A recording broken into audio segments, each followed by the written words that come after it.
Muy buenas tardes, tengan todos ustedes, pues en este día tan importante como es Corpus Christi, nuestro lema, la Sagrada Eucaristía, centro de nuestra fe.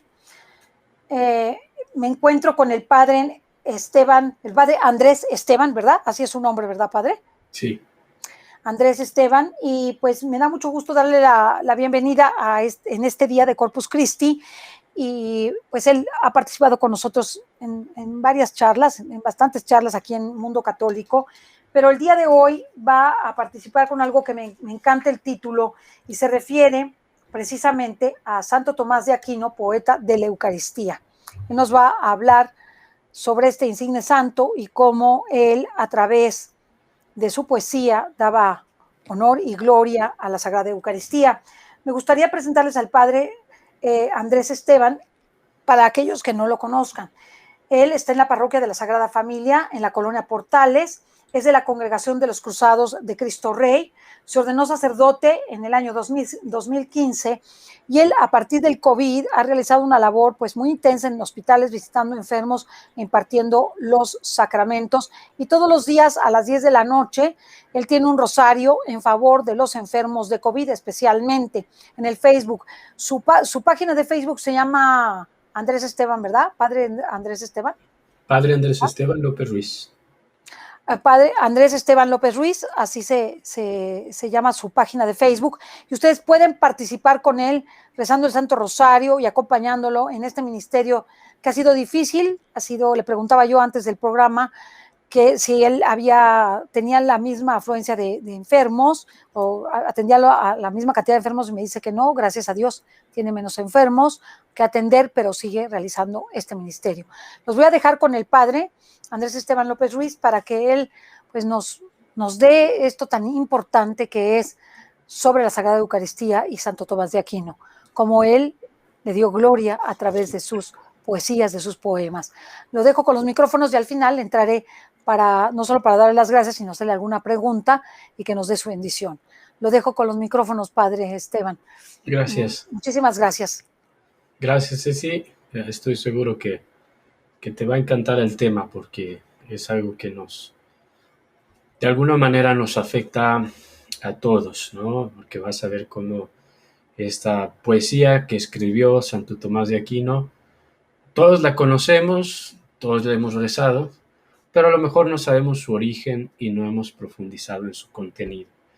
Entonces voy a tratar de empezar a contar un poco la historia, ¿no? La historia del Corpus y la historia de los textos que Santo Tomás de Aquino escribió para el Corpus Christi, para la liturgia del Corpus Christi.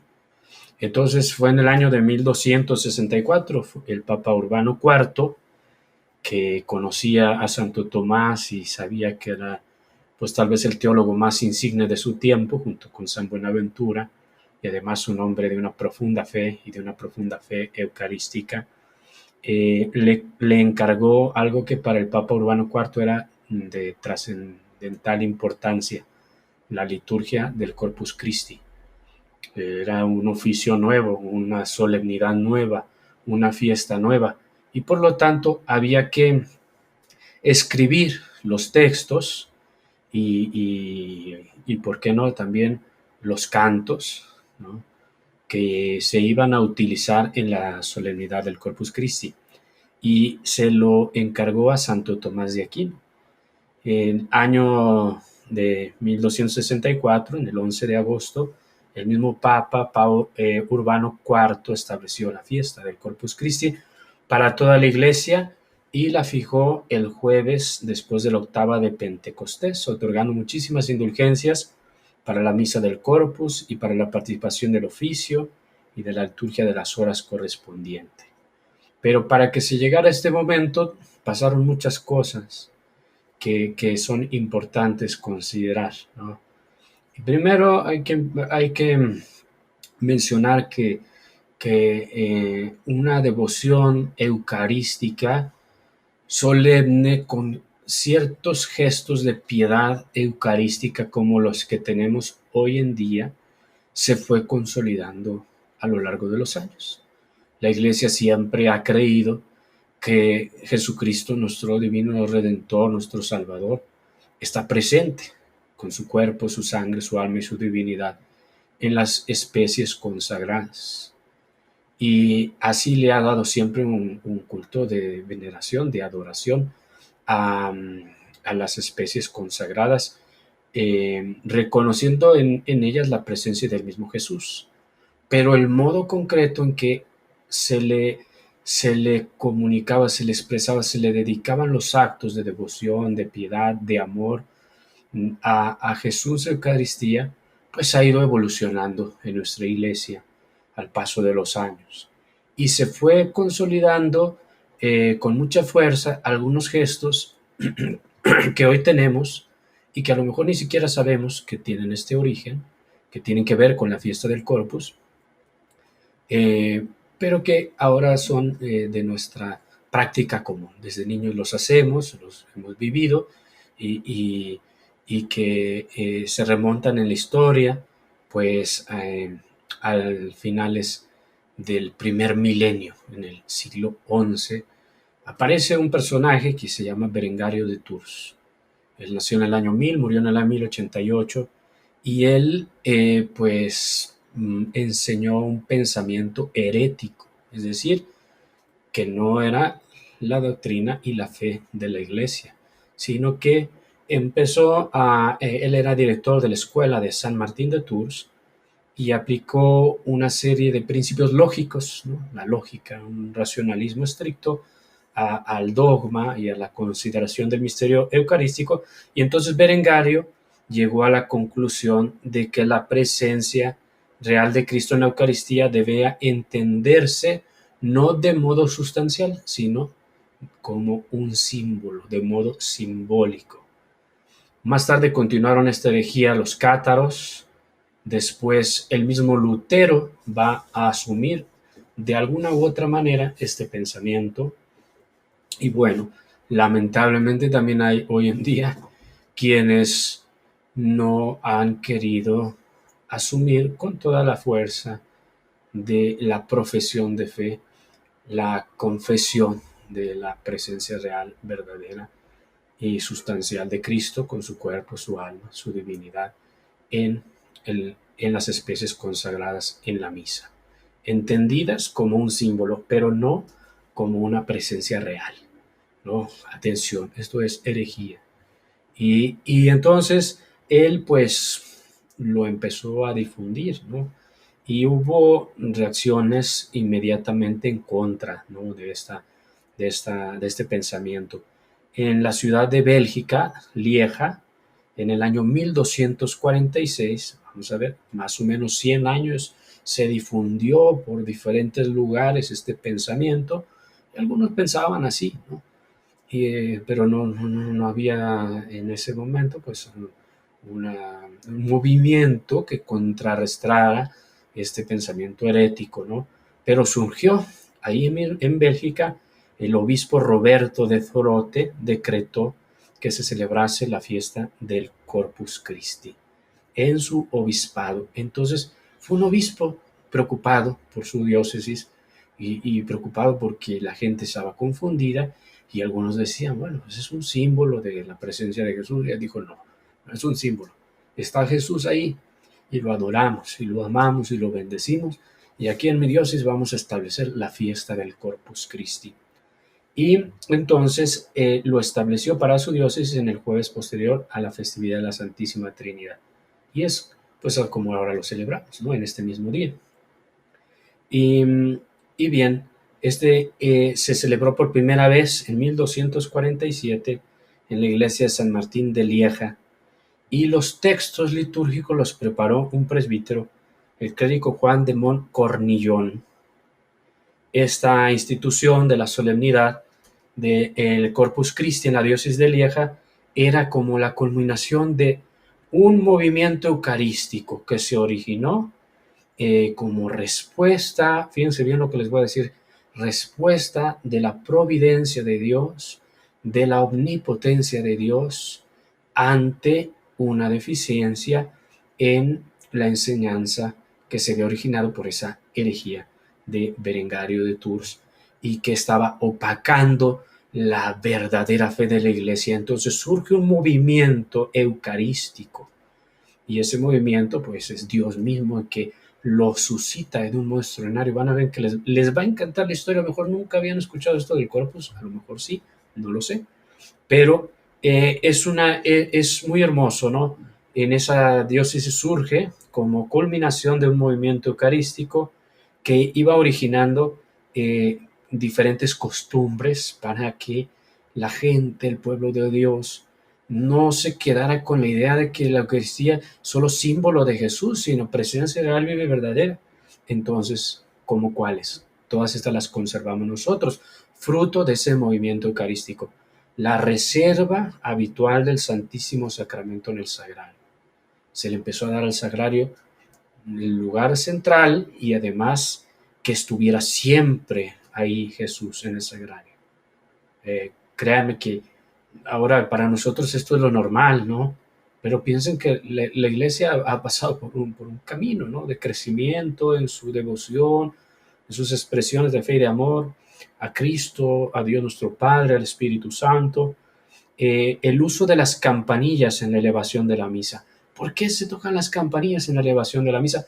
Porque en esos años empezó este movimiento eucarístico a tocar las campanillas para que la gente diera, atención, está llegando Cristo. No, no, no es símbolo de Cristo, Cristo está llegando, para llamar la atención del pueblo de la presencia real, viva y verdadera de Jesús. La contemplación de la Eucaristía mostrada en un ostensorio, o sea, en la custodia. Aquí tenemos la custodia, ¿no? Aquí ya la estoy viendo de ahí. Tengo que hacerle al revés, ¿no? Así. Aquí está la custodia. Entonces, ¿de dónde vienen las custodias, mis hermanos? Las custodias vienen de este movimiento eucarístico que reaccionó contra la herejía de Berengario de Tours, del pueblo de Dios y de los clérigos y los obispos que empezaron a decir, no, esto no es nuestra fe. Entonces, Jesús está en el pan consagrado. Ahí está Él verdaderamente presente. Por lo tanto, lo vamos a adorar y lo vamos a adorar públicamente y lo vamos a mostrar para que lo veamos y lo adoremos. Y entonces de ahí surgen las custodias, las procesiones eucarísticas, ¿no? Donde se muestra a Jesús en la custodia, la exposición y la bendición con el Santísimo Sacramento. Mis hermanos, si nosotros tenemos posición y bendición con el Santísimo Sacramento, pues este es su origen, ¿no? Esto es su origen. Entonces, fíjense, todo empezó con una herejía, pero podemos decir, Dios qué poderoso es, qué grande es, amoroso, misericordioso, que por medio de esa herejía suscitó un movimiento eucarístico que logró que nosotros pudiéramos ensalzar mucho más a Jesús en la Eucaristía. Pero bueno, no solo fue este movimiento, sino que hay que mencionar una actividad intensísima que fue promoviendo también la institución de la solemnidad del Corpus Christi, primero en esa diócesis de Lieja, pero después para la Iglesia Universal. Y esta fue la acción de Santa Juliana de Montcornillon. Santa Juliana de Montcornillon, a lo mejor no la conocemos mucho, Santa Juliana. Nació en el año 1192, murió en el año 1258, nació en Retins, pueblo cercano a Lieja, donde se celebró por primera vez el Corpus Christi. Quedó huérfana a los 5 años. Ella y su hermana fueron recogidas por las monjas agustinas de Montcornillon, que se dedicaban al cuidado de enfermos y leprosos. Y fíjense, a los 6 años, tuvo una visión ella que no comprendió, no la comprendió hasta mucho tiempo después. Vio una luna muy luminosa, pero atravesada de una mancha oscura que parecía partirla en dos. Una luna muy luminosa, pero había una mancha que la atravesaba y opacaba su luz. Parecía que la partía en dos. Ella pues se quedó con esa visión, nunca supo qué era, no entendió de qué se trataba. Y cuando ella creció pidió entrar a las monjas agustinas y tenía una gran devoción a la Santísima Eucaristía. Y un día, estando en el oratorio, escuchó una voz celestial que le explicó que la visión que había tenido a los 6 años representaba la iglesia militante y la mancha, la falta de una fiesta especial al Santísimo Sacramento.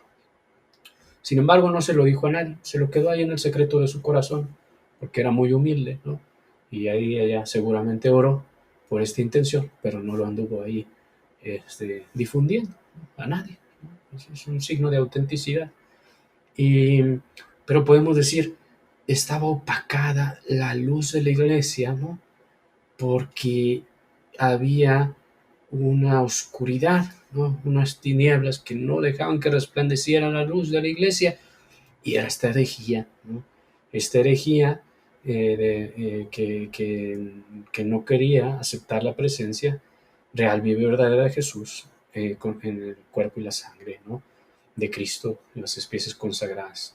Y para contrarrestar esa herejía, pues había que hacer que este movimiento eucarístico lograra la institución, ¿no? De una fiesta, una solemnidad dedicada al Corpus Christi, ¿no?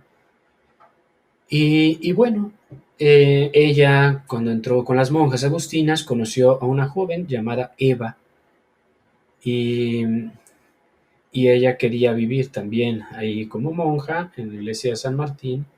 Juliana le animó, digamos, fue como su madre espiritual, ¿no? Le animó para que tuviera esa vida de religiosa, recluida, y le promete visitarla. Eh, y después Sor Juliana pues es nombrada priora en su monasterio. Y cuando ella era priora, entonces Eva, a la que ella había promovido su vocación, se acercó y le contó una visión. Y cuando escuchó Santa Juliana la visión de Eva, era nada más y nada menos que la misma visión que ella había tenido a los 6 años. Las dos tuvieron la misma visión, dice qué maravilla, las dos la misma visión. Y entonces Eva, siendo ella la priora, se lo cuenta como una cuenta de conciencia, y al ver que las dos tenían la misma visión, entonces Santa Juliana se animó y comunicó estas visiones a Juan de Lausana, que era un canónigo de la iglesia de San Martín, que a su vez se lo contó a Santiago Pantaleón. Fíjense qué importante, porque Santiago Pantaleón era nada más y nada menos arcediano, que después llegaría a ser el Papa Urbano IV, el Papa que instituyó el Corpus Christi. Fíjense lo que Dios, cuando Dios quiere hacer algo, lo hace, ¿no? Y lo hace por los caminos santos y por los caminos de las almas dóciles, pero también por los caminos de los pastores, ¿no? El obispo de Lieja y después el Papa Urbano IV, que entendió desde ese momento la importancia de una fiesta para el Corpus Christi. Y él fue el que le pidió a Santo Tomás de Aquino que escribiera la liturgia. Y ahí es donde vamos a llegar con esa poesía hermosa que constituye los himnos y las antífonas de la Eucaristía, de la misa del Corpus Christi y también de la liturgia de las horas. Santa Juliana, entonces, pues se puede decir que ella es la campeona del Corpus Christi, ¿no? Vamos a dejarlo así. Bueno, la campeona carismática, el campeón es el Papa Urbano IV, ¿no? El Papa Urbano IV. Entonces ellos, estando ahí, consultaron la posibilidad de una fiesta especial en honor al Corpus Christi, eminentes teólogos, Guy de Laon, obispo de Cambrai, el provincial de los dominicos en Francia, y empezó a crecer este movimiento, este deseo, y todos lo aprobaron, y entonces se encargó, pues ya se los había dicho, la liturgia Juan Moncornillón, y en el año siguiente, 1233, se celebra por primera vez el Corpus Christi. Bueno, entonces más tarde, en el año de 1247, se eleva al nivel diocesano esta fiesta del Corpus Christi, y 4 años después, en 1251, ya no solo va a ser algo diocesano, sino que el cardenal Hugo de San Víctor, un cardenal muy importante en su tiempo, que era legado pontificio del Papa Inocencio V, impone en todo el territorio de Alemania y de Polonia la fiesta del Corpus Christi. Entonces fíjense, Bélgica, Alemania y Polonia. Empieza en una diócesis y luego se empieza a difundir pues rápidamente en otras regiones ya completas. Finalmente, pues Santa Julián murió el 5 de abril de 1258. No le tocó ver la fiesta del Corpus a nivel universal, ¿no? Sino que eso llegó a consolidarse un poco más tarde y también influyó en esto, pues esto seguramente que sí lo saben porque es más famoso, ¿no?, que lo de Santa Juliana, el famoso milagro de Bolsena. Y entonces se los voy a contar así brevemente. Un sacerdote que se llamaba Pedro de Praga tenía muchas dudas sobre la transustantación de la Eucaristía, ¿no? Decía, ¿cómo es posible que realmente cambie la sustancia? Porque yo veo pan y yo veo vino, y cuando lo como y lo bebo, me sabe a pan y me sabe a vino. Pero me dicen que no es pan y vino, sino el cuerpo y la sangre de Cristo. Entonces mis ojos dicen una cosa, pero debo creer otra. Entonces él tenía dudas respecto al dogma de la transustantación, pero no era un hereje, no era un hombre malo que estuviera asaltado por una duda porque quisiera no creerle a Jesús, sino que era un hombre que estaba sometido a una tentación, vamos a dejarlo así, ¿no? Entonces, ¿cómo era eso? Un hombre que estaba en búsqueda de la verdadera fe, de la luz, para superar esta tentación, hizo una peregrinación a Roma. Fíjense qué bonito, a visitar a los santos apóstoles, la tumba de Pedro, la tumba de Pablo, y pedir en ese camino la luz para disipar esta duda. Y en su peregrinación a Roma en el año de 1264, pues va a obtener la gracia de vencerlas, estas dudas y tentaciones. Cuando regresó en su camino, celebró la misa en Bolsena, una ciudad que está cercana a Orvieto, y ya ustedes sabrán hacia dónde va esta historia, en la cripta de Santa Cristina, y al partir la hostia durante la misa, empezó a brotar sangre que llenó el corporal, el paño donde se apoya el cáliz y la patena. Y esta noticia del milagro se difundió rápidamente. Hoy en día se le conoce como el milagro de Orvieto, ¿no? Y es uno de los milagros eucarísticos pues más famosos y que tiene mayor difusión y aprobación en nuestra iglesia. El Papa Urbano IV, que era aquel hombre que había conocido a Santa Juliana, examinó él mismo el corporal que se llevó en procesión el 19 de junio de 1264 desde Bolsena a Orvieto, y instituyó entonces el Papa la solemnidad del Corpus Christi. Envió una bula cuando iba a instituir el Corpus Christi a Eva. ¿Se acuerdan de Eva? Esa jovencita que tuvo la misma visión que Santa Juliana, y la felicitó, reconociendo que no solo estaba proclamando el Corpus por el milagro de Orvieto o de Bolsena, sino también haciendo memoria de Santa Juliana. La felicitó por el establecimiento de la fiesta para toda la cristiandad, tal como lo habían deseado ella y Santa Juliana, que había muerto 6 años antes y que no había visto, ¿no?, estos frutos de lo que había deseado tanto. Bien. El Papa Urbano IV, entonces, cuando decide establecer la fiesta del Corpus Christi, pues necesita que se escriban unos textos para la fiesta, los textos litúrgicos, y entonces se los pide a Santo Tomás. Entonces ya les dimos la historia del Corpus, ahora vamos a la historia de la liturgia del Corpus, ¿no? Y es una historia muy hermosa porque es un santo, el más grande teólogo que ha tenido la Iglesia Católica, Santo Tomás de Aquino, el que no va a hacer teología para la Eucaristía, sino va a hacer poesía. También va a ser teología, ¿no? Pero el Papa Urbano IV le pidió a él los textos para la liturgia. Había él ya escrito bastante sobre el misterio eucarístico en la Suma contra Gentiles y en la Suma Teológica. Ahí tiene él desarrollada la doctrina eucarística, que por cierto quedó consagrada prácticamente como le expone Santo Tomás en su esencia como dogma por el Concilio de Trento. porque cuando vinieron las herejías de Lutero y las objeciones que surgen a partir del luteranismo a la presencia de Cristo en la Eucaristía, la respuesta de los teólogos y de los padres conciliares en el Concilio de Trento fue escuchar a Santo Tomás y ver cómo él mismo se había adelantado a todas estas objeciones y había escrito una respuesta sólida y con una precisión como es la de Santo Tomás, clarísima, la fe de la Iglesia sobre el Santísimo Sacramento Eucarístico. Tanto así que uno de los títulos de Santo Tomás de Aquino, para que se lo sepan, él tiene varios títulos, o el título tal vez más insigne es Doctor Angélico, pero otro de los títulos que tiene es Doctor Eucarístico, ¿no? Doctor Eucarístico.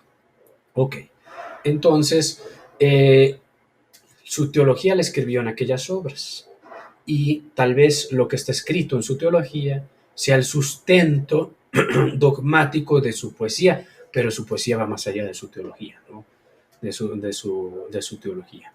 Entonces, pues el Papa le pidió este oficio a Santo Tomás, que tenía una gran importancia para él, o sea, era algo que lo llevaba entrañablemente desde que había conocido a Santa Juliana, y ahora más porque ese milagro de Orvieto, pues fue un acontecimiento en toda la región que sacudió todo, ¿no? Entonces era algo exigido por las circunstancias. Y bueno, se dice, y esto tal vez no se tenga la certeza histórica, pero se dice que el Papa Urbano IV le encargó el oficio del Corpus Christi tanto a Santo Tomás como a San Buenaventura, a los dos. Eso es lo que se dice, y que se presentaron ambos a la vez para llevar el manuscrito del oficio que habían preparado los dos más grandes teólogos que había en su momento, los grandes santos, ¿no? Pero que San Buenaventura, cuando escuchó lo que había escrito Santo Tomás, él mismo destruyó su manuscrito, porque lo que escuchó que había escrito Santo Tomás le pareció tan excelso, tan bello, tan digno, tan elevado, que era insuperable. Ni siquiera quiso que lo que él había preparado se escuchara ya. Como si hubiera dicho, lo que escribió Fray Tomás, Santo Tomás de Aquino, hace honor al misterio del Corpus Christi. Y bueno, pues este relato, que no sabemos si hay certeza histórica o no, pero pues también no solo ensalza la sabiduría de Santo Tomás, sino también la humildad de San Buenaventura. Por eso me gusta decirlo, porque de esa manera los dos quedan honrados, ¿no? En este momento. Y bueno, a final de cuentas, vamos a ver en qué consiste el texto que prepara Santo Tomás. Los himnos eucarísticos, fíjense bien, Pange Lingua, Sacri Solemnis, Verbum Supernum, Laudación y Adoro te Devote. También se dice que fue el autor de sus melodías. Esto es muy bonito, ¿eh? O sea, no solo escribió el texto, sino escribió las melodías. Y estas melodías, pues aún hoy las cantamos. Cantamos con los textos, las alabanzas al cuerpo y la sangre de Cristo que escribió Santo Tomás de Aquino. Y incluso con la música que él hizo, pues como se hacía la música sacra en los tiempos de Santo Tomás, con la entonación gregoriana, ¿no? Con la entonación gregoriana. Y bueno, no nos es extraño eso porque Santo Tomás desde niño, desde chiquitito, vivió en el monasterio benedictino antes de ser dominico, y ahí aprendió pues en la Schola Cantorum, en el monasterio de Monte Cassino, nada más y nada menos, ahí donde estuvo San Benito, en canto gregoriano, ¿no? Y seguramente tenía esas habilidades como artista. Entonces, el himno de las vísperas, ¿no? Ustedes saben que nuestra liturgia de las horas, bueno, en estos tiempos son un poquito diferente, pero vamos a pensarlo hoy. Tiene los laudes, la oración de la mañana, es la oración de la iglesia, con la que alabamos a Dios por medio de los salmos. Es la voz de la iglesia unida a la voz del esposo de Cristo. que se eleva hacia el Padre en un mismo espíritu para la adoración.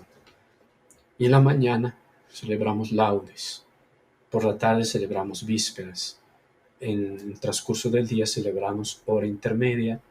El oficio de lecturas es un oficio particular que se puede hacer en cualquier momento del día. Hoy, en los tiempos de Santo Tomás, se llamaba maitines, y ese se hacía por la noche. Y luego también tenemos pues las completas y la misa. Entonces, él escribió todo lo que está en la liturgia de las horas, todos los himnos, todas las antífonas, la secuencia de la misa, lo escribió todo Santo Tomás. La oración que hacemos a la hora de reservar el Santísimo Sacramento, la escribió Santo Tomás. Por eso yo dije, estaba pensando, esto le va a encantar a Ceci, porque, y a todos los que nos están escuchando, porque a veces no sabemos estas cosas. ¿Y quién escribió esas oraciones que está diciendo el Padre? ¿Y de dónde vienen esos textos? Todo lo del Corpus Christi, todo lo escribió Santo Tomás, ¿no? Todo lo escribió él. Y bueno, el Pange Lingua es el himno para vísperas, que lo cantamos, fíjense cuándo lo cantamos, qué hermoso. Jueves Santo lo cantamos.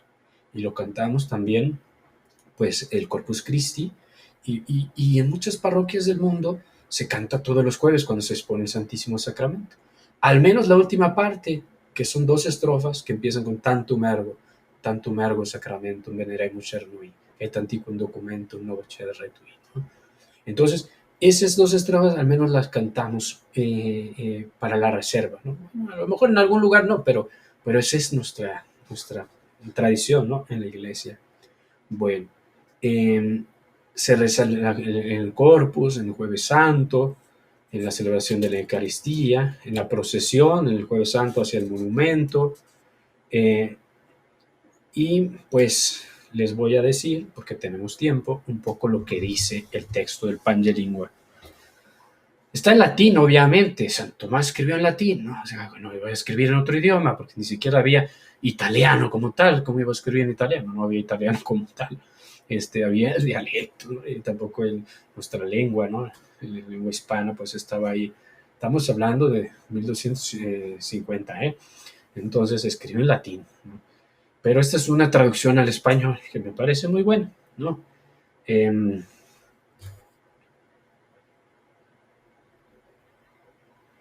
La traducción la tomo de una obra que se llama Tomás de Aquino, Oraciones Eucarísticas, México, 1989. Celebra, lengua mía, el misterio de este cuerpo glorioso, de esta preciosa sangre que por rescatar al mundo, Jesús, fruto de un generoso vientre, Rey de los pueblos, derramó. Dado a nos, por nos nacido, de una virgen intacta, en el mundo en que vivió, lanzó simientes del Verbo, cumplió el tiempo de su viaje según orden admirable. En la noche de la cena última, sentado con sus hermanos, en plena ley observada, de legales alimentos, él mismo por propias manos, de los 12 se hace vianda, comida. El Verbo encarnado, por su verbo, vuelve carne el pan verdadero. El vino conviértense en sangre de Cristo, y si desfallecen los sentidos para dar fuerza al corazón sincero, suficiente es la sola fe. Veneremos pues postrados un sacramento tan grande, que los símbolos antiguos cedan ante el nuevo rito y la fe preste su ayuda a los débiles sentidos.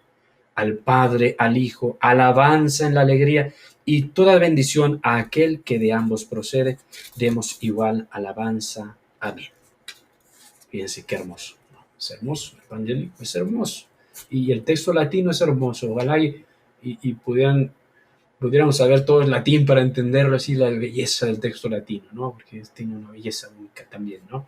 Pero bueno, esta traducción es bonita y hay muchas otras traducciones, ¿no? Del Pange Lingua, todas son buenas, porque es un misterio, ¿no? Va más allá de las palabras, pero lo que Santo Tomás está diciendo es muy, muy profundo. El himno Sacris Solemnis, yo les dije que era los maitines a medianoche, primer nocturno, segundo nocturno, tercer nocturno, antífonas, invitatorio, lecturas y viene este himno, ¿no? Sacris Solemnis, que Santo Tomás lo escribe para que en la noche los monjes y las monjas y todos los religiosos y clérigos del mundo que hacían los maitines, como ahora hacemos el oficio de lecturas, estén entrando en el misterio de la Eucaristía. Entonces, vamos a ver esta traducción, ¿no? Son 7 estrofas y vamos a ir adelante, ¿eh? Y ya después, si me estoy tardando mucho, me va a decir Cecilia, hasta aquí, padre, porque ya la gente está cansada. Dice así el himno Sacris Solemnis para los maitines, oficio de lecturas de hoy, del día de hoy. Acuérdese nuestro júbilo a las sacras solemnidades. Resuenen las aclamaciones desde lo más hondo del corazón, que las vencidas cosas retrocedan y que todo se haga nuevo, los corazones, las voces y las obras. Es este memorial de la última cena nocturna, en la cual esto creemos: Cristo dio a sus hermanos el cordero y el ácimo según las leyes de antiguo intimadas a nuestros padres. Después del cordero simbólico, el festín terminado, lo confesamos, fue el cuerpo mismo del Maestro, que con sus manos él dio a sus discípulos, entero a todos y a cada uno. A ellos débiles da su cuerpo como vianda, a ellos tristes su sangre que embriaga, diciendo: recibid la copa que os entrego, de esta copa bebed todos vosotros. Así él establece el sacrificio, al cual da como oficiantes los solos sacerdotes. A ellos toca tomarlo y distribuirlo a los otros. El pan de los ángeles se hace pan de los hombres. El pan celestial culmina todas las figuras. Cosa admirable, de su Señor se alimenta el humilde y pobre servidor. Tú, Deidad trina y una, oye esta súplica nuestra. Visítanos mientras te honramos, por tus caminos condúcenos a donde tendemos, a la luz en que moras. Amén. El himno de los laudes, Verbum Supernum, se compone de 6 estrofas y las últimas 2 estrofas a veces se utilizan en las bendiciones solemnes. A lo mejor lo conocen, es O Salutaris Victima, y se han escrito muchas composiciones de grandes, los más grandes compositores en la música, mis hermanos, han utilizado estos textos. Mozart, Beethoven, para hacer obras bellas, y honrar el cuerpo y la sangre de Cristo. Dice así, este es el himno de laudes, Verbum Supernum. De los cielos el Verbo desciende, sin dejar la diestra del Padre. Salido a cumplir su obra, viene a nos en la noche tiempo. Cerca ya de ser entregado a la muerte por su discípulo, el primero a todo discípulo se da como alimento de vida. A ellos, bajo doble apariencia, entrega su carne, su sangre, para alimentar todo el hombre en esa su doble sustancia. Naciendo se hace nuestro compañero, comensal es nuestro alimento, muriendo se da como precio, reinando como recompensa. Oh Salutaris Victima, oh víctima de salvación, tú que abres la puerta del cielo, guerras crueles nos hostigan, danos la fuerza, sé nuestro auxilio. Al Señor Trino y Uno sea la eterna gloria, que Él mismo en la patria nos dé vida sin término. Amén. Todos los himnos terminan con una alabanza a la Trinidad, todos. El himno de la misa o secuencia es el más largo, consta de 24 estrofas, se llama Lauda Sion, y alaba Sion se tiene que hacer pues en la misa, en todas las misas del Corpus Christi, y pues sí se los voy a leer porque ya después de este solo me falta el Adoro Te Devote y las antífonas o Sacrum Convivio y la oración final, o la oración colecta, ¿no?, de la misa que también la escribió, y con eso ya terminamos aunque habría muchas cosas más que decir, obviamente, ¿no? Y damos paso a la pregunta, a los comentarios de Ceci, y yo diría, damos paso a la adoración, ¿no? A la adoración. Adoramos a Jesús en este mismo instante que está presente en todos los sagrarios de la tierra, ¿no? Todos los sagrados de la tierra y en las manos de tantos sacerdotes que en este momento están celebrando la misa, lo adoramos a través también de este himno de Santo Tomás. Alaba Sion a tu Salvador, alaba tu jefe, alaba a tu pastor con himnos y cánticos. Osa con todo tu poder que Él es mayor que toda alabanza y no bastas para alabarlo. Un solo tema de alabanza. El pan vivo, el que hace vivir, nos es propenso en este día. El que en sacra mesa, en la cena, en la asamblea de los 12 fue dado, como no dudamos. Sea alabanza plena, sea sonora, sean gozosos, sean perfectos los loores del Espíritu, pues vivimos el día solemne que de esta mesa quiere celebrar la institución primera. En esta mesa del Rey muerto, nueva Pascua de nueva ley, da fin a la antigua fase. Nuevo hecho desplaza el antiguo, la verdad disipa la sombra y la luz ahuyenta la noche. Lo que hizo Cristo en la cena también nos ordenó hacer en su memoria. Instruidos en el santo precepto, consagramos pan y vino como víctima de salvación. A los cristianos se les intima este dogma, que el pan se transforma en carne y el vino en sangre. Aquello que no entiendes, aquello que no ves, una ardiente fe lo asegura, fuera del orden de las cosas, bajo diversas apariencias, signos solo, no realidades, cosas sublimes están veladas. La carne es alimento y la sangre bebida, mas bajo una y otra apariencia, Cristo entero permanece. Por el que le toma no es desgarrado, no es quebrado, no es dividido, se recibe íntegro. Uno lo toman miles, tanto estos lo reciben sin que se consuma. Los buenos lo toman, los malos lo toman, mas con suerte desigual, aquí de ruinas, allá de vida. Muerte a los malos, es vida a los buenos, mira de comida igual, los efectos tan dispares. Dividido el sacramento, no vaciles, mas recuerda que bajo cada fragmento, cual bajo el todo se esconde. No hay nunca real división, solo se fracciona el signo, y así ni estatura ni estado del representado sufren. He aquí que el pan de los ángeles se ha vuelto vianda de viajero, verdadero pan de los hijos, que no ha de ser dado a los perros. De antemano prefigurado en Isaac, en donde se le inmola, cual cordero pascual designado, se da en el maná a nuestros padres. Oh buen pastor, pan verdadero, Jesús, ten piedad de nosotros. Aliméntanos y protégenos, alcánzanos todos sus bienes, en la tierra de los vivientes. Tú que todo lo puedes y lo sabes, que nos alimentas mortales, haznos allá los comensales, compañeros y coherederos. Amén. Este es el himno Laudación, lo van a escuchar en la misa, si no es que ya lo escucharon, del Corpus Christi, con una traducción un poco más diferente, ¿no? Es como una traducción muy literal y un poco siguiendo las reglas de la poesía, ¿no?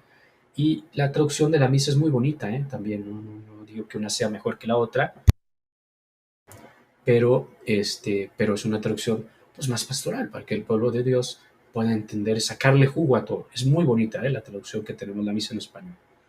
Y por último, el himno Adoro te devote, que es hermosísimo. A mí me encanta este himno. Bueno, todo esto que escribió Santo Tomás, como pudieron ver, me derrite, ¿no? El Santísimo Sacramento, ¿no? Entonces este himno Adoro te devote dice lo siguiente, tiene 7 estrofas. Con devoción te adoro, oh deidad escondida, que bajo estos símbolos vives vida secreta. A ti mi corazón todo se somete, y al contemplarte todo él desfallece. Vista, tacto, gusto no alcanzan, mas el oído confirma la fe. Creo todo lo que dijo el Hijo de Dios, nada más verdadero que la palabra de la verdad. Sobre la cruz escondía solo la divinidad, aquí también la humanidad está escondida. No obstante, creo en ambas y las confieso, y pido lo mismo que el ladrón penitente. No inspecciono tus llagas como Tomás, sino que te confieso como mi Dios, que de más en más crea en ti, que en ti yo espere que te ame, oh memorial de tu muerte, Señor, pan viviente que al hombre haces vivir, haz que mi alma de ti viva, concédele gustarte por siempre con dulzura. Oh piadoso pelícano, Señor nuestro Jesús, purifícame a mí impuro con tu sangre, cuya menor gota puede salvar a todo el universo librado de sus crímenes. Jesús, a quien ahora veo velado, haz esto por lo cual muero de sed, que contemplando sin velos tu rostro, por siempre goce al mirar tu gloria. Amén. Estos son los 5 himnos que se le acreditan a Santo Tomás de Aquino y le dan este título, poeta de la Eucaristía. Han permanecido en la liturgia de la Iglesia hasta nuestros días, a pesar de que la liturgia está viva y se añaden muchos formularios.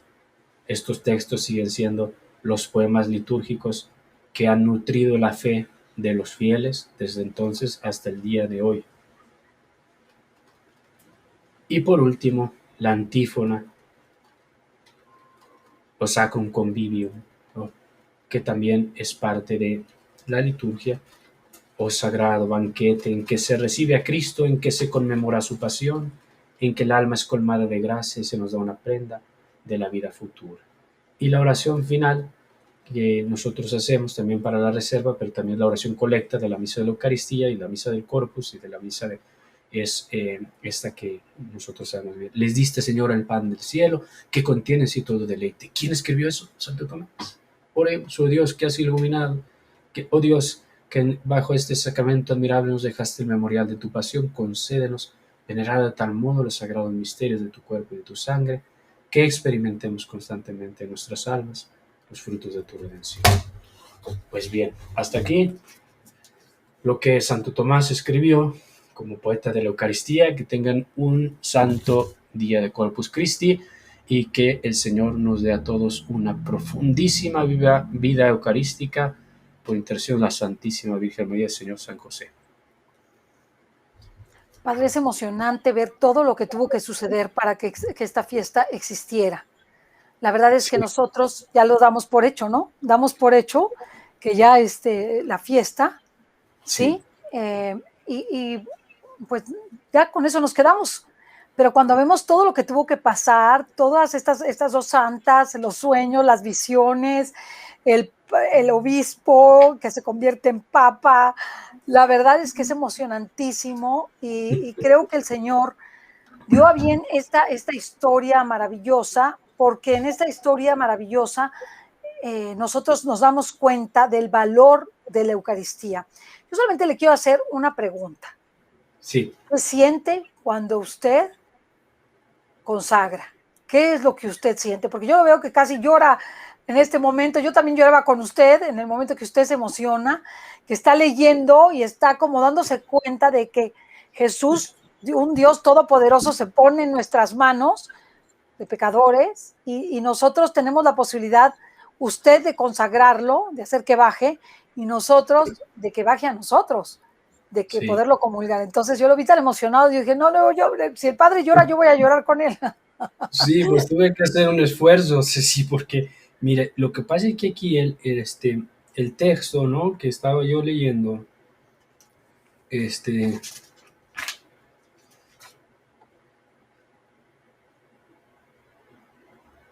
dice así, ¿no? Lo confesamos, fue el cuerpo mismo del Maestro, que con sus manos él dio a sus discípulos, entero a todos y a cada uno, ¿no? Entonces, sí, se me vino a la mente, ¿no?, cómo Jesús se nos da a nosotros y se nos da para que nos unamos a Él, ¿no? Y para que, pues, lo comamos. Y dice, a ellos débiles da su cuerpo como vianda, tristes su sangre que embriaga, diciendo, recibid la copa que os entrego, de esta copa bebed vosotros. Y luego dice a él, así él establece el sacrificio, al cual da como oficiante los solos sacerdotes, ¿no? Y entonces sí, la verdad que me emocioné mucho, pues no sé qué te puedo decir que siento cuando consagro. es algo muy profundo, ¿no? O sea, no es tanto que es algo de aquí, del corazón, o sea, que es, pues es el misterio, ¿no? Jesús, que quiere unirse, pues a mí, quiere unirse a ti, quiere unirse a todos, quiere tocarnos, quiere santificarnos, quiere llevarnos a su Padre, quiere darnos su Espíritu, el perdón de los pecados. Se nos da, o sea, Él se nos da, se entrega, dice, por completo. yo soy tuyo. Y eso, pues eso pues sí, como sacerdote no dejo de estremecerme, ¿no?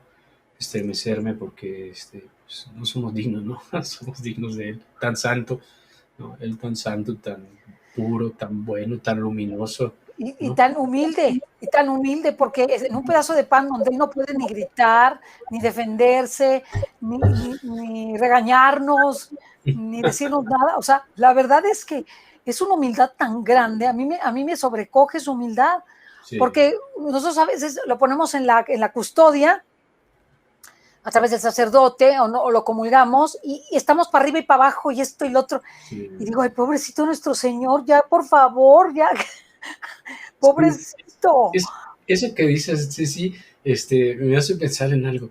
Una vez yo saqué el copón, ¿no? Del sagrario, y porque lo iba a llevar al altar para dar la comunión, ¿no? Y entonces, cuando lo saqué del sagrario, se me vino a la mente esto que estás diciendo, ¿no? Dije, ¿cómo es posible? Le dije a Jesús, tú eres todopoderoso, pero no te puedes mover del sagrario al altar si yo no te muevo. No, es impresionante. Y dije, ¿cómo es posible esto, no? Y ¿sabe qué se me vino a la mente el niñito Jesús?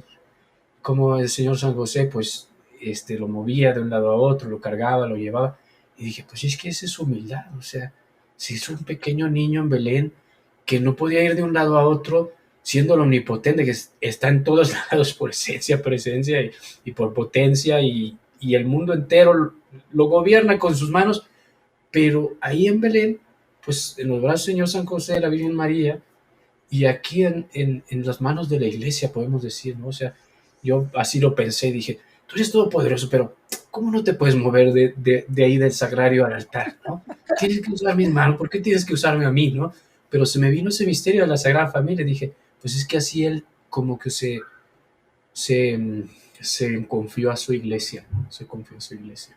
Y pues sí, tenemos que corresponder con amor, ¿no? Con adoración, con reverencia, con piedad,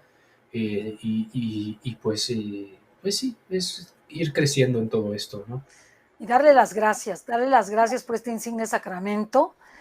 A mí esta fiesta me sobrecoge, me Sí, fascina, me encanta y sobre todo lo que más me gusta es ver a los sacerdotes, cómo Jesús a cada uno de ustedes les hace saber algo sobre su Eucaristía, les participa el misterio, les reparte el misterio para que ustedes se los den a los fieles. Es algo precioso.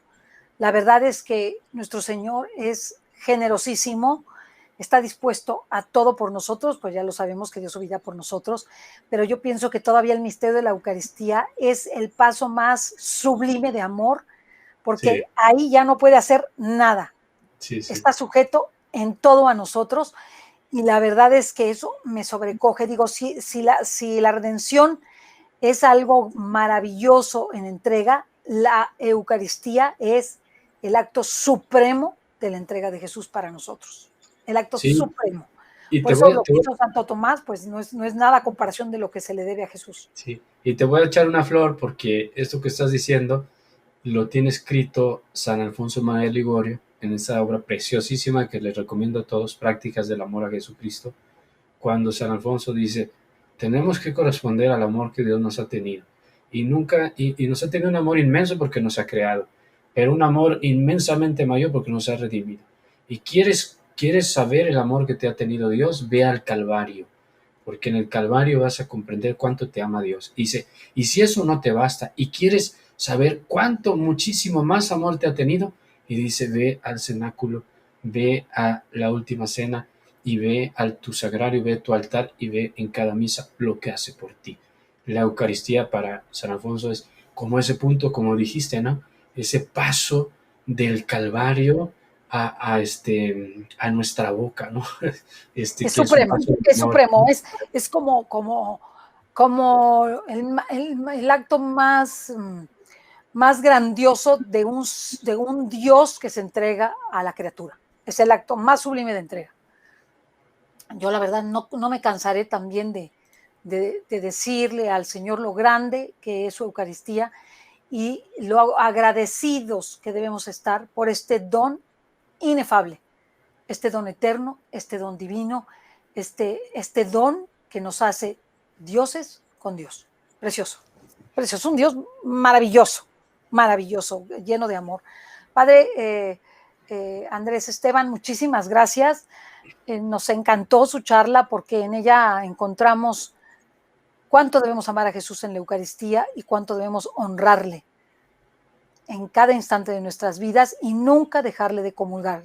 Aquellos que no comulgan por cualquier circunstancia de su vida, que hayan cambiado por una criatura, por una circunstancia personal, a Jesús Eucaristía, busquen la Eucaristía, dejen todo lo humano y pídanle a Jesús solo tenerle a Él. Y verán ustedes cuán rápido se les arregla el problema, así, rapidísimo, rapidísimo. Muchísimas gracias, Padre Andrés Esteban. Invitamos a todos a que se unan en el Facebook con él a las 10 de la noche en este rosario precioso en donde se pide por todos los enfermos, estos enfermos que muchos de ellos han fallecido por COVID y al que le agradecemos también al Padre que rezó por nosotros cuando estuvimos enfermos. Estuve enferma, que fue horrible, horrible, horrible, pero gracias a Dios ya estamos mejor. Gracias, Padre, por sus oraciones. De nada, pues sí. Pues me despido de usted. Si usted ya no quiere agradecer nada o decir algo especial, y le pedimos su bendición. Bueno, pues yo doy gracias a Dios nuestro Padre, porque Él nos ha dado el pan del cielo, que es su Hijo Jesucristo, y nos da su Espíritu Santo para que Él se haga presente y siga ofreciéndose como sacrificio, víctima, expiación por nuestros pecados, desde la salida del sol hasta el ocaso, desde esa cena santa en el cenáculo de Jerusalén hasta el fin de los tiempos. Tenemos a Jesús con nosotros todos los días y doy gracias a Dios nuestro Padre por ese regalo inmenso, a Jesús por su humildad y al Espíritu, pues porque Él es el que hace posible este misterio, ¿no? Y bueno, esta Madre de la Iglesia también. El Señor esté con ustedes y con tu espíritu. Y la bendición de Dios Todopoderoso, Padre, Hijo, Espíritu Santo, descienda sobre ustedes y permanezca para siempre. Amén. Amén. Muy bien, Ceci, gracias. Adiós. Gracias.